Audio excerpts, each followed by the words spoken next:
Good morning, everyone. Happy Tuesday morning to you, and welcome back to Morning Musings. My name is Don K. Preston. I'm the president of Preterist Research Institute of Ardmore, Oklahoma. Hope you're making your plans to watch our Preterist Pilgrim Weekend of 2021. It's coming up in July 15th to the 17th, and you do not want to miss this. It's going to be awesome.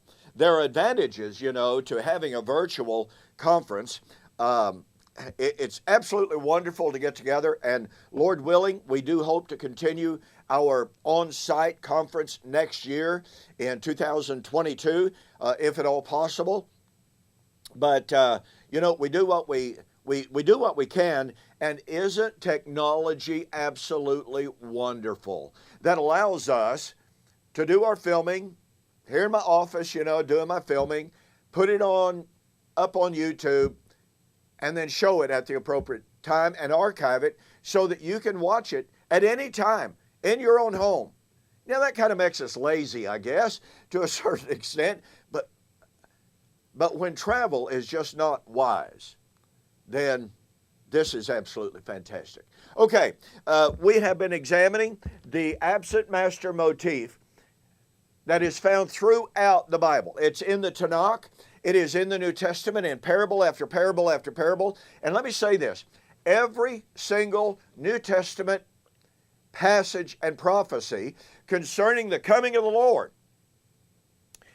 concerning the, quote, coming again, unquote, concerning the second appearing, unquote, every single one of those references is a reference to the return of the absent master.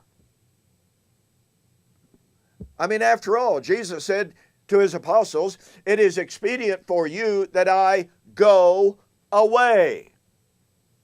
That going away is the departure of the nobleman of Luke 19:11, of the master in Matthew 25:14 and following. Now look, I don't really know of anyone that denies that. What is overlooked, and in many cases just flat ignored, or in a whole lot of cases just flat distorted and perverted,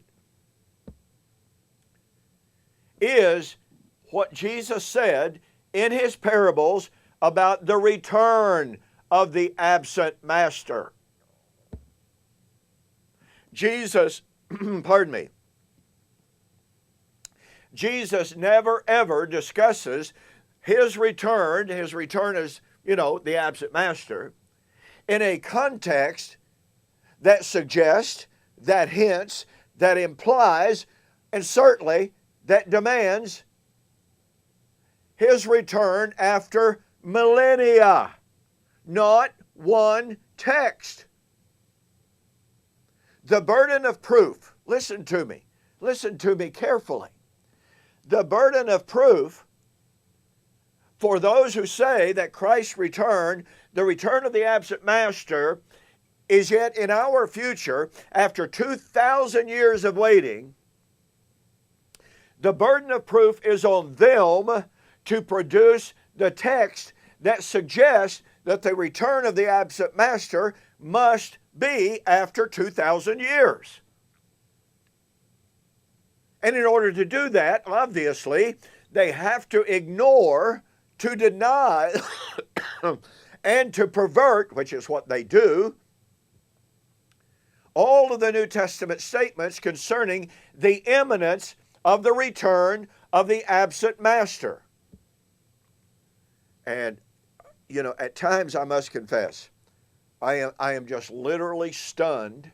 I guess I shouldn't be anymore, but I am nonetheless stunned at how illogical, how ridiculous, and how unbiblical the arguments continue to be by those who reject the temporal imminence of the return of the absent master. Now then, we've gone through several passages about the absent master, and what I have been sharing with you has to do with the following. Well, Jesus said, "But of that day and hour knows no man, no, not the angels, nor the Son, but the Father only. Mark chapter 13:32.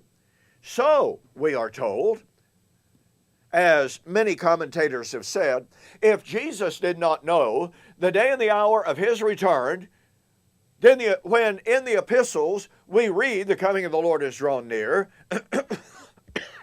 the end of all things has drawn near, that was, wishful thinking. Because after all, Jesus said you don't know the hour, you don't know the day and the hour. But you see, that argument is anachronistic within itself. Is it true that when Jesus spoke those words, they did not know the day and the hour?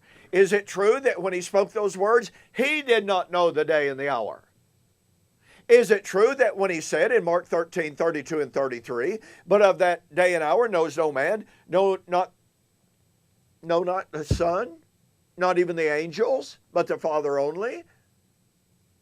And is it true that he went ahead to say, but be sure therefore, watch and pray, because you do not know. Do not know, present active, the time that the Master will return. Okay, obviously that was true, but what we have been doing is examining what Jesus had to say about the revelatory Holy Spirit. And you see, this is really the crux of the matter. No one is denying that when Jesus spoke the words in Matthew 24:36 or Mark 13:32, no one denies that he was telling the truth, that he did not know the day and the hour. Okay, granted, big deal. Not a point of controversy. So I would even say to those who continue to make that argument, hey, no man knows the day and the hour. It's like, so what? It was true then. But was it true when the epistles were written? Because Jesus said, remember this, you really ought to commit this to memory. In John chapter 16, Jesus said, it is expedient for you that I go away. If I do not go away, the Comforter will not come. But if I go away, the Father will send the Comforter to you. He will guide you into all truth. Now, as I've stated, Jesus wasn't promising to give his apostles insight into genomes and DNA, okay? No, not the point. But the Holy Spirit, when he comes, he will speak of righteousness, of sin, and of judgment to come. And he will teach you concerning things to come. Now, that statement was made after Jesus said what he did in the Olivet Discourse. So, in the Olivet Discourse, you do not know the day and the hour. No man knows the day and the hour. After that, just before his death, Jesus said, I'm going to go away. When I go away, the Father will send the Spirit to you.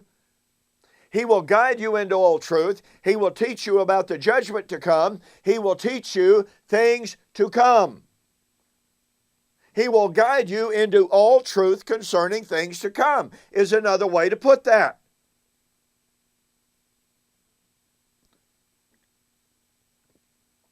On the day of Pentecost, Acts chapter 2, that revelatory Spirit was poured out. And even on that day, after miraculously revealing that the events of that day were the fulfillment of Joel chapter 2, the initiation of the fulfillment of Joel chapter 2, that in the last days the Holy Spirit would be poured out, Peter said, save yourselves from this untoward generation. Listen, Joel foretold those events for the last days. Joel knew he was not living in the last days. He knew it was many years off. He knew it was far off. But Peter had just received the gift of the Holy Spirit, and through that revelatory Spirit was being guided to say, save yourselves from this generation. This generation, Peter's generation, by the way, this is important.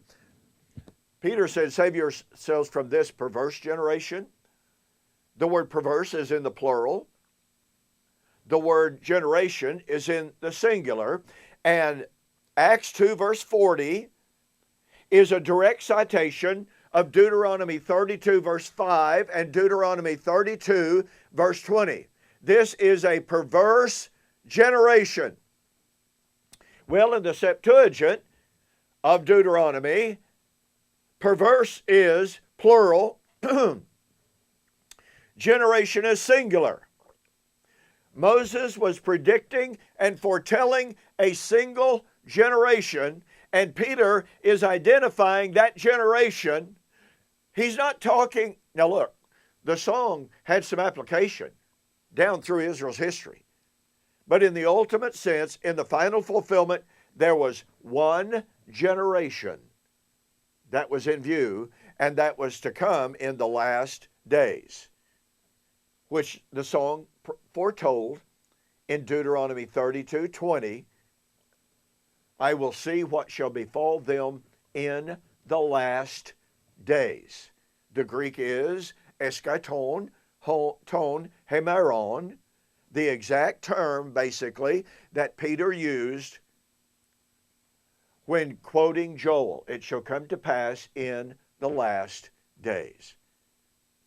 Through the Holy Spirit, Peter was applying the Old Testament prophecies, number one, of the last days, number two, of the great and terrible day of the Lord. And he said, through that revelatory spirit, save yourselves from this. And by the way, it is literally the perverse, the genios, this. That's why the translations render it, save yourselves from this perverse generation. This is emphatic. Peter was speaking of his generation. How is he doing that? Through the inspiration of the Holy Spirit that was sent by the Father, who knew the day and the hour. Here is Peter quoting from Joel, which foretold the coming of the great and the terrible day of the Lord, a time of judgment, don't you know, and saying, save yourselves from this generation. The revelatory spirit was at work, revealing that the time for the great and the terrible day of the Lord, you know, the return of the absent master, was his generation. And that's all the time I've got for this morning. But you know what? I've got more. Your homework for in the morning is to read Revelation 1:1-3, in light of John 16:1-13, and the work of the revelatory spirit. Okay? I'll see you on the flip side.